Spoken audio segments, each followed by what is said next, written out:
Nintendo is a company with a very rich back catalog of games. However, as of recently, they haven't really been allowing us to access that back catalog. Sure, we've gotten the NES and SNES Classic, with maybe a Game Boy/N64 one coming soon. And of course, there's always the Virtual Console, which is on the Wii U and 3DS, but according to Nintendo, it's not coming to the Switch, which is clearly Nintendo's future.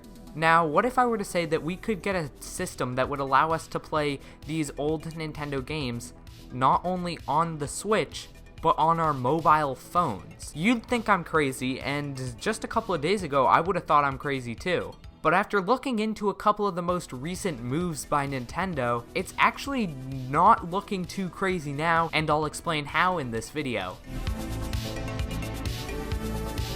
What's going on, guys? It's Thomas from the Switch Stop, and welcome to another theory video. This time discussing how the Nintendo Switch could actually get a virtual console-like service, and you could play these games on your phone. Well, first, let's look at the facts.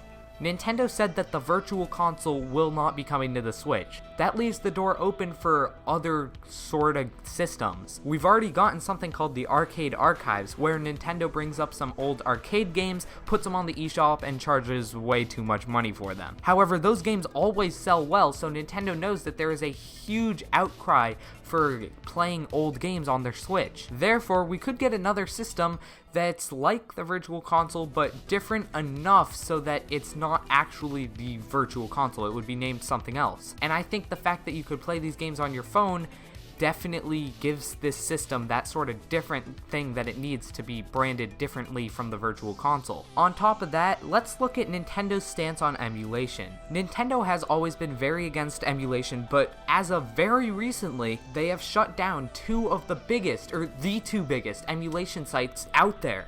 Love ROMs and EMU Paradise have both been shut down pretty much directly because of Nintendo. Love ROMs is currently getting sued by Nintendo, and EMU Paradise just doesn't want to be sued, so they're shutting down because of Nintendo. Now, obviously Nintendo's always been against emulation, but why now do they decide to shut both those sites down? I mean, it seems very out of the blue. Obviously they've always been against it, but just now they decide to suit up and start suing a giant site? It doesn't make a ton of sense until you look at something else: Nintendo's stance on fan games. Just like emulation, Nintendo believes it's an illegal use of their copyrighted properties. And because of that, Nintendo shuts down fan games. However, if you look back at fan games they shut down, such as the wildly popular Another Metroid 2 Remake, or AM2R, these games quite often correlate to an actual Nintendo project that comes out. For example, AM2R got shut down because it's a Metroid 2 remake, and then next E3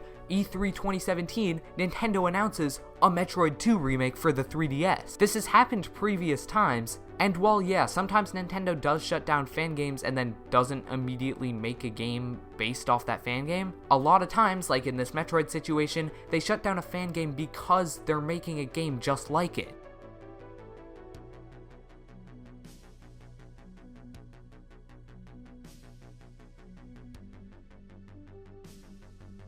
Now Nintendo shuts down two huge emulating sites, which they've always been against, but now Nintendo just goes cutthroat, nope, we're literally suing you. Emulating sites that allowed people to download ROMs of older Nintendo games to play on their phone. Just a thought here. Another interesting thought is DNA. For those of you guys who don't know what that is, DNA is the mobile app studio that Nintendo works with to make their mobile apps. With Miitomo being shut down and completely gone, Nintendo's mobile apps currently are Fire Emblem Heroes, Super Mario Run, and Animal Crossing Pocket Camp. Fire Emblem Heroes has made over $400 million, all through in-app purchases. Super Mario Run doesn't have in-app purchases and made way less, as you can see from this graph. Despite that, Miyamoto just stated that they don't like putting in-app purchases in their mobile games. From a business standpoint, what the hell? Literally, look at the discrepancy between these two games. And it's insane to see that Fire Emblem is performing this well.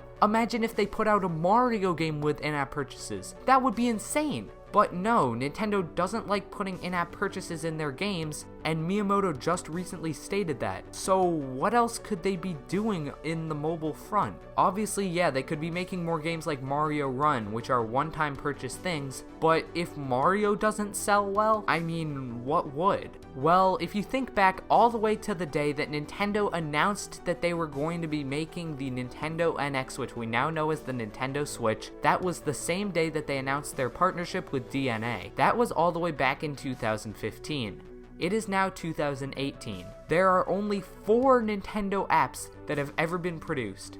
One of them has already shut down. Obviously, we have Mario Kart Tour coming soon, but even then, that's 5 apps in what has been over 3 years. That's kinda insane, and they are probably working on something pretty big because it doesn't take 3 years to make 5 apps with the amount of resources that Nintendo has. So to sum it all up, Nintendo says the Virtual Console itself is not coming to the Switch, but chances are we are going to get to play older games on the Switch because they're selling really well. Nintendo, out of nowhere, just shut down 2 of the biggest ROM downloading sites that let you play older Nintendo games on your phone, and Nintendo has a history of shutting things down right before Nintendo announces their own version of it. Not only that, but Nintendo has been surprisingly quiet on their mobile front, and they say they don't want to make many more in-app purchase games, but not in-app purchase games don't sell well. It's time for them to try something different on the mobile front, and some sort of mobile virtual console that also obviously connects to the Switch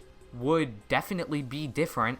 It would make a ton of money. Obviously, phones can run these games, we know this from emulation already. It makes sense. However, nothing Nintendo does ever seems to make sense. So will this happen? Probably not. There were just far too many coincidences, however, to not share it for this video. And hey, if it does happen, I can say I called it. I also made a concept video about this a while back. It'll be on the screen right now. Thank you guys all for watching. I'm Thomas on the Switch Stop, signing off. Peace.